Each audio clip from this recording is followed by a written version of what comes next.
boys and girls. This is Miss Anna. All right, do you know what today is? That's right, it is Story Time Monday. All right. Okay, the story that we're going to talk about today, that I'm going to tell today, is going to be drum roll,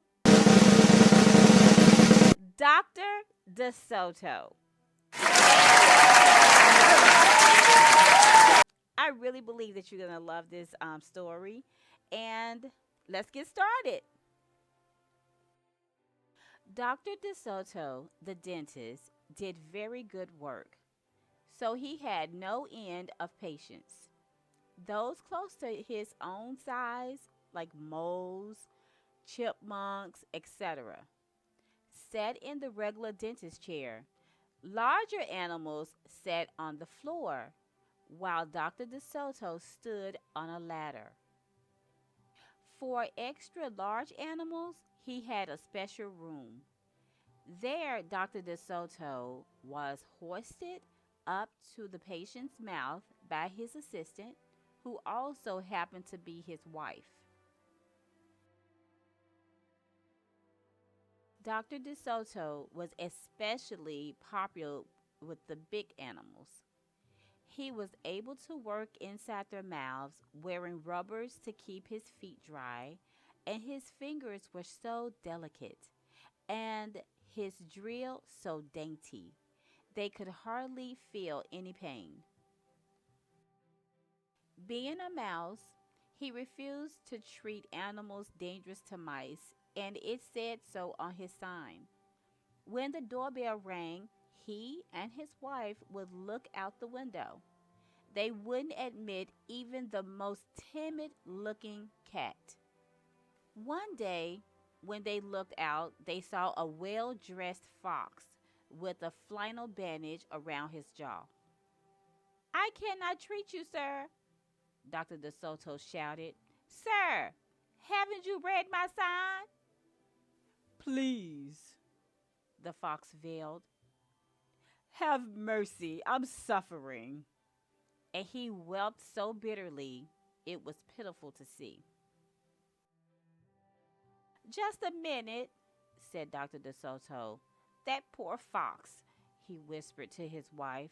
What shall we do? Let's risk it, said Mrs. DeSoto. She pressed the buzzer and let the fox in. He was up the stairs in a flash. Bless your little hearts, he cried, falling to his knees. I beg you, do something. My tooth is killing me. Sit on the floor, sir, said Dr. DeSoto, and remove the bandage, please. Dr. DeSoto climbed up the ladder and bravely entered the fox's mouth. Ooh, wow! He gasped. The fox had a rotten bicuspid and unusual bad breath. This tooth will have to come out, Dr. DeSoto announced, but we can make you a new one. Just stop the pain, whimpered the fox, wiping some tears away. Despite his misery, he realized he had a tasty little morsel in his mouth, and his jaw began to quiver. Keep open, yelled Dr. DeSoto. Wide open, yelled his wife. I'm giving you gas now, said Dr. DeSoto. You won't feel a thing when I yank that tooth. Soon the fox was in dreamland. Yummy, he mumbled. How I love them raw, with just a pinch of salt and dry white wine. They could guess what he was dreaming about. Mrs. DeSoto handed her husband a pole to keep the fox's mouth open. Dr. DeSoto fastened his extractor to the bad tooth. Then he and his wife began turning the wrench. Finally, with a sucking sound, the tooth popped out and hung swaying in the air. I'm bleeding, the fox yelped when he came to. Dr. DeSoto ran up the ladder and stuffed some gauze in the hole. The worst is over, he said. I'll have your new tooth ready tomorrow. Be here at 11 sharp. The fox, still woozy, said goodbye and left. On his way home, he wondered if it would be shabby of him to eat the DeSotos when the job was done. After office hours, Mrs. DeSoto molded a tooth of pure gold and polished it. Raw with salt indeed, muttered Dr. DeSoto. How foolish to trust a fox. He didn't know what he was saying, said Mrs. DeSoto. Why should he harm us? We're helping him. Because he's a fox, said Dr. DeSoto. They're wicked, wicked creatures. That night, the DeSotos lay awake worrying. Should we let him in tomorrow? Mrs. DeSoto wondered. Once I start a job, said the dentist firmly, I finish it. My father was the same way. But we must do something to protect ourselves, said his wife. They talked and talked until they formed a plan. I think it will work, said Dr. DeSoto. A minute later, he was snoring. The next morning, promptly at 11, a very cheerful fox turned up. He was feeling not a particle of pain. When Dr. DeSoto got into his mouth, he snapped it shut for a moment, then opened wide and laughed. Just a joke, he chortled. Be serious, said the dentist sharply. We have work to do. His wife was lugging the heavy tooth up the ladder. Oh, I love it, exclaimed the fox. It's just beautiful.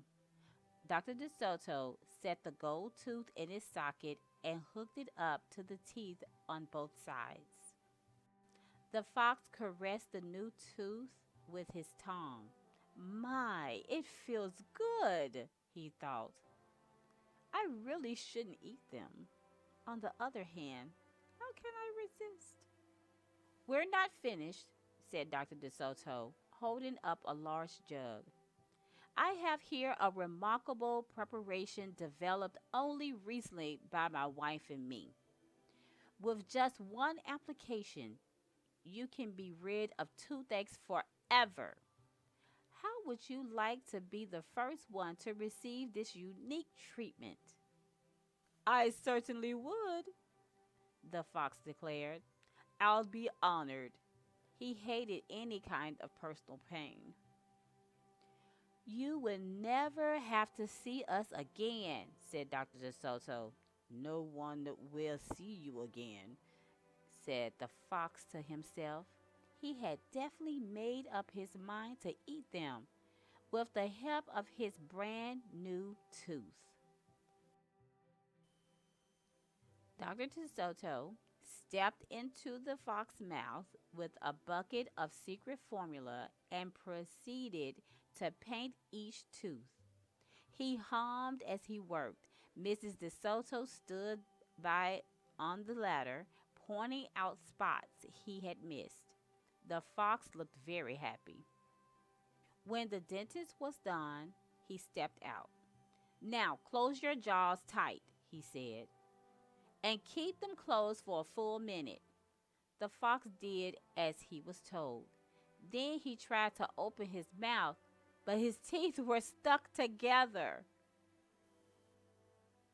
Ah, excuse me. I should have mentioned, said Dr. DeSoto. You won't be able to open your mouth for a day or two. The secret formula must first ferment the dentine. But don't worry, no pain ever again. The fox was stunned. He stared at Dr. DeSoto, then at his wife. They smiled and waited. All he could do was say, "Frightful, very rough," through the clenched teeth, and get up and leave. He tried to do so with dignity. Then he stumbled down the stairs in a daze. Dr. DeSoto and his assistant had outfoxed the fox. They kissed each other and took the rest of the day off. The end. Wow. Now, this was a good story. I really, really enjoyed this. That fox was so sly. So, how did you guys like it? How did you like this story? Okay. All right. Well, if you enjoyed this story and all the other stories that Mr. Wanna be posting on Monday story time, then please get your parents to subscribe, like, comment, and ring that notification bell. Until next time, this is Miss Anna.